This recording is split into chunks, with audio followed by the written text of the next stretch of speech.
ОЗП деген сөз эки гана нерседен турат. Осень, зима деген. Анан осень ортолоп калганда, октябрга жетип калганда алардын даярдыгын караштырганчалык кажети бар. ОЗПны биз августта карашыбыз керек болчу да, даярдыктан. Бүгүнкү күндө биз алардын даярдыгын эмес, чабалдыгын карашыбыз керек. Мына 1-2 күн суук болду, кыламык кар жаады, ОЗП нөл экени билим калды. Болот деген суу болгон жок, толот деген токтогул толгон жок, топ базада көмүр жок, толгон элде көңүл жок дегендей эле да. Эчтеке жок. ОЗП нөл. Жетекчилердин жеке жоопкерчилигин карай турган мезгил жетти да. Анан ал ортодо айрым массалык маалымат каражаттарында айтылып кетпеди. Ширшов келиптир, тиги менен бул менен жолугуп чыктыр депчи. Ширшовдун киргенде чатак эмес. Ширшовдун схемасы киргенде, кептин бардыгы. Кеп Ширшовдун таманында эмес, кеп Ширшовдун заманында. Кеп Ширшовдун кадамында эмес, кеп Ширшовдун адамында.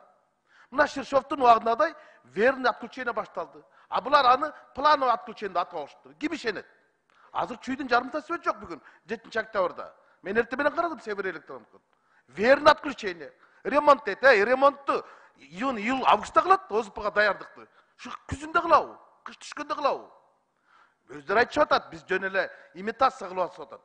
Анан эми мен түшүнбөй койдум да энергетиканын жетекчилеринчи. Бири туруп алып айтты, кышында свет өчпөйт дейт. Бири туруп алып айтты, жок, түнкү шамдарды өчүрүш керек, саат 10дон кийин ненормальный адамдар көчөгө чыгып атат деди. Кайта ненормальный болуп өзү буйругун жок кылды.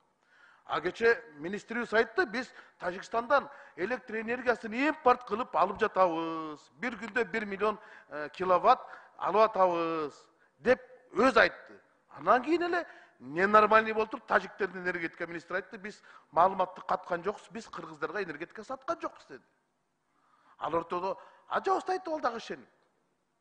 Биз ОЗПны көрдүк да, ОЗПга өкмөт нөл экен. Улукбек Асламиевич өзү айткан, персональный жооп бересиңер деген. Вот ошолордун жоопкерчилигин карашыбыз керек. Жоопкерчиликсиз мамиле кылды. Булар кышка кам көрбөй, кадрларга кам көргөн. Бүтүндөй рес снабжение бардыгын начальниктерин алмаштырган болчу. А бүгүн болсо ошонун запкысын эл тартып атат. Мына көмүр жок, свет жок.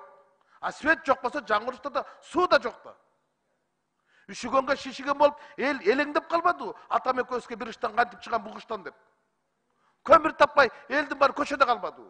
Анан каякта кышкы болгон даярдыкты карайбыз өкмөттүн. Өкмөттүн чабалдыгын караш керек да, жанагы энергетика тармагындагы эрксиз адамдардын баардыгын кызматтан кетириш керек. Биз ошону карап, жогорку кеңеш токтом токуп, президентке сунуш кылышыбыз керек. Алар даяр эмес экени кечеги бүгүнкү күндөр көргөзүп койду.